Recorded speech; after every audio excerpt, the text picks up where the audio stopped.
Great seeing you here in this new series of videos. We are in lesson 2 now, and we are going to define the different earned value management parameters or earned value parameters.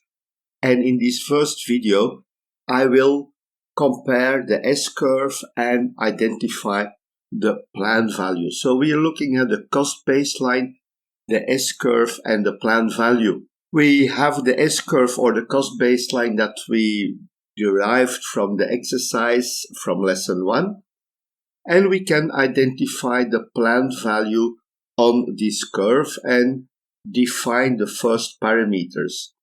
And it's also important to understand what are the properties of the planned value so that you understand well when we are going to use the planned value in our earned value management or earned value analysis. So let's have a look at the S-curve or the cost baseline.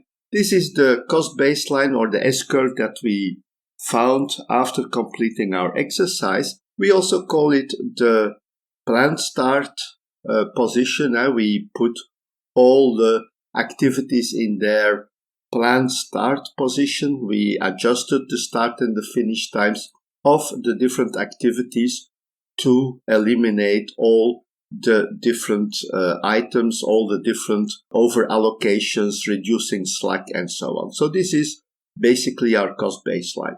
So when we look at the cost baseline, we can also call this curve the curve of the planned value over time. And we find at a certain moment here at T1 the planned value at this moment. So this is the definition of the planned value. At every moment in time, it is the intersection between the period and the curve which gives us the planned value, and it's a function which varies over time. So every period we have a different planned value that we can find. We can also define here at the end time of the project. We find this the planned value at the end time of the project, which we also call the budget at completion. So these are important parameters to understand for earned value management or earned value analysis. When we look at the properties of the planned value, first of all, the planned value, we call it today PV, planned value. It was originally called the budgeted cost of work scheduled, or the BCWS. For me, it explains more what it really is, but for some reasons, people changed it to planned value. I think for some people, BCWS is too difficult, and they wanted to simplify it. EV or PV, in this case, planned value, it's the term that we are going to use. And this basically represents the monetary value of the deliverables created over time. We can also look at the cost baseline, which is the cumulated cost over time.